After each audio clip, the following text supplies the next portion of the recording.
आसान है। Please sir. Mentally strong कैसे होते हैं और मेंटली स्ट्रांग होने का मतलब क्या है, ये हमको मिल करके आज फाइंड आउट करना है। पहले ये देखना है कि फिजिकली स्ट्रांग होने का मतलब क्या।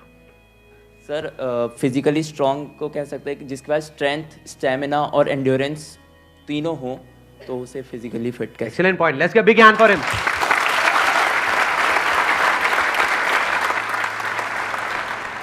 क्या हम ये कह सकते हैं उसकी मसल स्ट्रांग हो? हाँ, क्योंकि कुछ भी लिफ्ट करने के लिए, सही। वेट उठाने के लिए मसल्स का स्ट्रांग होना जरूरी है। मसल्स वीक होंगी तो आप नहीं कर पाओगे, है ना। जो ओवरऑल स्ट्रक्चर है उसमें बोन्स भी आ गई, मसल्स भी आ गई, वो स्ट्रांग होनी चाहिए, उसको हम फिजिकल स्ट्रेंथ बोल सकते हैं। अभी यही फंडे जो हम फिजिकल में देख रहे हैं, इसी को मेंटली देख करके और फिर समझने की कोशिश करेंगे स्टेप बाय स्टेप कि उसका मतलब क्या। कि फिजिकल स्टेमिना तो हमको समझ आता है कि फिजिकली हम जल्दी ना थके। कोई बंदा है उसने थोड़ा बहुत काम किया एकदम से थक गया तो इसका मतलब फिजिकली स्ट्रांग नहीं है। जैसे बहुत लोग होते हैं, जैसे ही अपनी फिजिकल ट्रेनिंग करते हैं, कुछ भी करते हैं, हल्का सा भी दर्द होता है तो छोड़ देते हैं, छुई मुई टाइप के, है ना। तो बड़ा दर्द हो रहा है, भाई दर्द नहीं होगा तो बनेगी कैसे, है ना। Right sir. तो हल्का सा भी कुछ होता है तो छोड़ देते हैं, एंड्योर नहीं कर पाते हैं पेन को। Yes sir. तो पेन को एंड्योर करने की जितनी हमारे अंदर पावर है उसको हम एंड्योरेंस बोल सकते हैं। सर मेरे हिसाब से फिजिकली स्ट्रांग होने का मतलब ये है कि सबसे बड़ी चीज़ ये है कि बीमारियों से दूर होना चाहिए उसे। अगर मतलब कई बार ऐसा होता है कि हमें फिजिकली स्ट्रांग दिख रहा है पर्सन, बट वो होता नहीं है। यानी कि एक बंदा हो सकता है वो फिजिकली हमको स्ट्रांग बाहर से दिख रहा हो और वेट भी बहुत अच्छा लिफ्ट कर रहा हो, और लेकिन उसकी इम्यूनिटी वीक हो। Yes sir. तो हम कह सकते हैं अंदर से वो बंदा कितना स्ट्रांग है। यानी कि जो भी डिजीजेज है, मतलब जो भी बीमारियां हैं, उनसे लड़ने की उसके अंदर कितनी पावर है उसकी बॉडी के अंदर। Yes sir. एक तो फिजिकल पावर, एक है उसकी इम्यूनिटी हम बोल सकते हैं। Yes sir. अब एक एक करके इन पॉइंट को देखते हैं कि मेंटल स्ट्रेंथ में किस तरीके से हम अप्लाई कर सकते हैं। सबसे पहले बात हमने करी फिजिकली स्ट्रांग होने का मतलब क्या, स्ट्रेंथ। मतलब आप कह लो वेट उठाना है। जैसे कहीं हम जा रहे हैं रेलवे स्टेशन पे, यहाँ पे, वहाँ पे, एयरपोर्ट पे, और अगर दोनों हाथ में पूरा भारी भारी पूरा भरा हुआ लगेज है, जैसा हम लोग इंडियंस ज़्यादातर लेकर के जाते हैं, लगेज बंदे से भारी होता है, सही है नहीं है? 3-3 बंदे बैठ बैठ करके उसको पैक कर रहे होते हैं घर पे, माँ चढ़ी होती है और साथ में बच्चे भी, बेटा तू भी आ जा, तू भी आ जा, पति का अरे तू क्या देगा, इधर बैठ। सारे बैठे हुए हैं और उसको बंद कर रहे हैं, फिर उसको उठा रहे हैं, है ना। तो कहने का मतलब है कि अगर आपकी मसल स्ट्रांग है तो आप उठा लोगे, एफर्टलेसली उठा लोगे। इसी को तो फिजिकल स्ट्रेंथ कहेंगे। एक है बहुत एफर्ट लगा के आपको कुछ छोटा सा काम करना पड़ रहा है, एक है बहुत बड़ा काम भी आप कर रहे हो बिना किसी एफर्ट के। क्यों? क्योंकि आपकी बॉडी स्ट्रांग है, आपकी मसल स्ट्रांग है।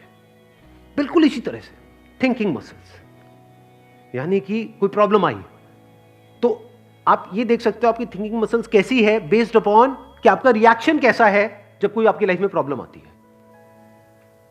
3 सिचुएशंस हैं यहां पे, तीनों को एक एक करके देखते हैं। एक है कोई बड़ी प्रॉब्लम आई हमारे सामने और हमने अपने हथियार डाल दिए और हम एकदम से परेशान हो गए, तो हम क्या कहेंगे, हमारी मेंटल मसल्स कैसी है, वीक है।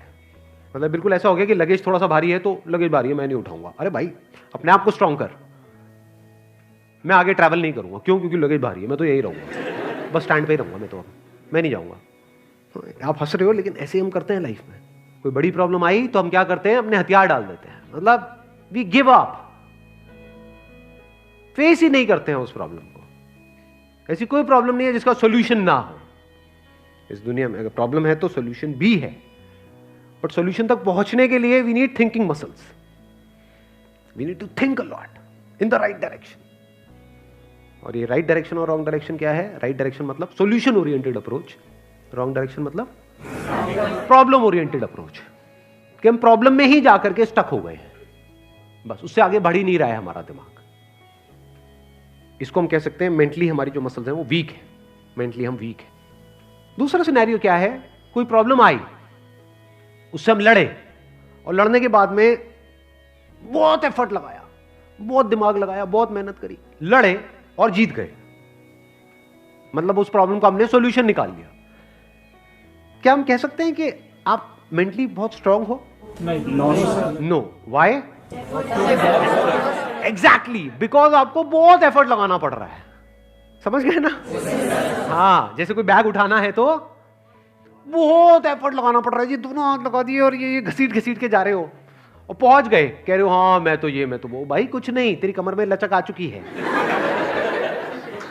The second scenario is better than the first scenario but not as good as the third scenario. Third scenario क्या है? बड़ी से बड़ी भी कोई प्रॉब्लम आई हमारी लाइफ में, हम पहले ही उसके लिए तैयार थे और ऐसे सॉल्यूशन निकल के आ गया।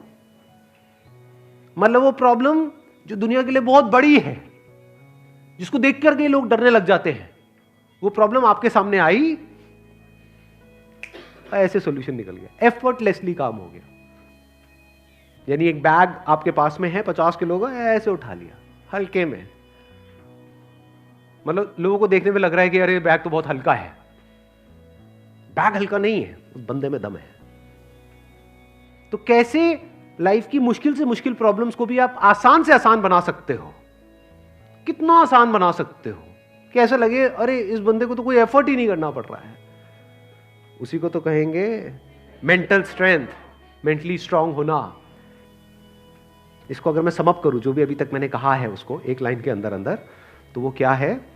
एक कैटेगरी होती है लोगों की जो सिंपल से सिंपल प्रॉब्लम्स को भी कॉम्प्लिकेटेड बना देते हैं अपने माइंड में। 99% लोग ऐसे ही हैं इस दुनिया में। सिंपल सी प्रॉब्लम है, कुछ भी नहीं, उसको भी इतना कॉम्प्लिकेटेड किया हुआ है जैसे पता नहीं क्या हो गया, हवा बना दिया है पूरा का पूरा। और दूसरी कैटेगरी होती है लोगों की, ऐसे बहुत कम लोग होते हैं, वही होते हैं जिन्होंने एक्चुअल में काम किया होता है अपनी मेंटल मसल्स के ऊपर। वो कौन होते हैं? जो कॉम्प्लिकेटेड से कॉम्प्लिकेटेड प्रॉब्लम्स होती हैं उनके सामने, जिसको देख करके ही बंदा कहे अरे यार ये तो बहुत कॉम्प्लिकेटेड है, उसको भी सिंपल बना देते हैं। जैसे फॉर एग्जांपल आपकी कोई रिलेशनशिप है किसी के साथ में और वहां पे बहुत क्लैशेस चल रहे हैं, बहुत मेजर कुछ इश्यूज हो रहे हैं। एक तो ये आपस में हम लड़ते मरते रहे कुत्ते बिल्ली की तरह, जैसे ज्यादातर घरों में होता है। उसका कोई सोल्यूशन निकल पाएगा कभी भी? नहीं। तो हमें क्या करना होगा? समझना होगा इस रिलेशनशिप में प्रॉब्लम है क्या। अज्यूम नहीं करना है पहले से कि प्रॉब्लम उसमें है या प्रॉब्लम मुझ में ही है। ये भी एक विक्टिम मेंटालिटी होती है, मेरे में ही कमी है, वो तो सब सही है बस मेरे में ही कमी है जी। ये भी बड़ी गंदी मेंटालिटी होती है, विक्टिम मेंटालिटी। या फिर तुझ में प्रॉब्लम है, मैं सही हूं तू गलत है। तो पर्सन को ना देखा जाए कि वो या वो, प्रॉब्लम को समझा जाए। प्रॉब्लम एग्जैक्टली क्या हो रही है रिलेशनशिप, वो जो क्लैश हो रही है उसकी जड़ क्या है, उसका कॉज क्या है। अगर वो हमको समझ आ जाता है बारीकी से, तो क्या वो प्रॉब्लम जड़ से ठीक नहीं हो जाती? और अगर हम उसको ना समझे और ऊपर ऊपर से ठीक करने की कोशिश करें, क्या वो कभी भी ठीक हो सकती है? कोई भी मिल करके क्या उसको ठीक करवा सकता है उस प्रॉब्लम को? जैसे दो लोगों के बीच में प्रॉब्लम हो रही है, कोई तीसरा आ जाए उनके बीच में मीडिएटर बन करके, मैं सॉल्व करवा दूंगा तुम्हारी प्रॉब्लम, तो कुछ देर के लिए तो समझौता करा सकता है, लेकिन अगर परमानेंट उसका सोल्यूशन चाहिए तो वो कैसे होगा? या तो दोनों को या दोनों में से किसी एक को बारीकी से समझना होगा नेचर ऑफ प्रॉब्लम क्या है। And that could be very simple. समझ गए? मतलब लगता क्या है, ये स्पेशली जो रिलेशनशिप्स की जो प्रॉब्लम्स होती है वो बहुत ही कॉम्प्लिकेटेड होती है, एक्सट्रीमली कॉम्प्लिकेटेड। समझ ही नहीं आ रहा था क्या करें क्या ना करें। कई बार होता है कि बहुत ही सिंपल होता है उसका सोल्यूशन। अगर मान लो मेरी किसी के साथ में रिलेशनशिप है, उसमें कोई प्रॉब्लम हो रही है, तो उसको बारीकी से ऑब्जर्व किया, अच्छा प्रॉब्लम हो क्यों रही है और इतनी बड़ी प्रॉब्लम क्यों हो रही है, उसकी जड़ क्या है। तो जब जड़ तक गया तो मैंने देखा कि अच्छा मैं कुछ इस तरह से बोलता हूं जहां से पूरा खेल शुरू होता है।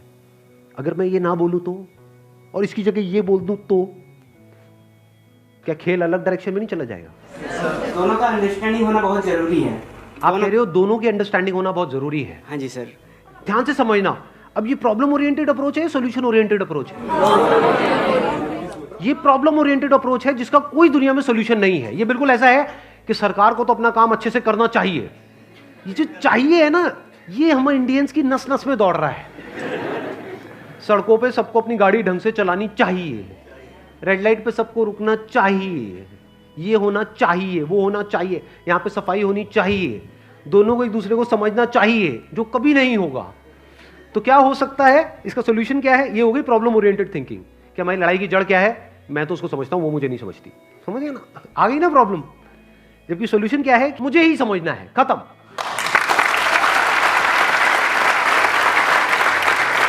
Thank you so much for coming.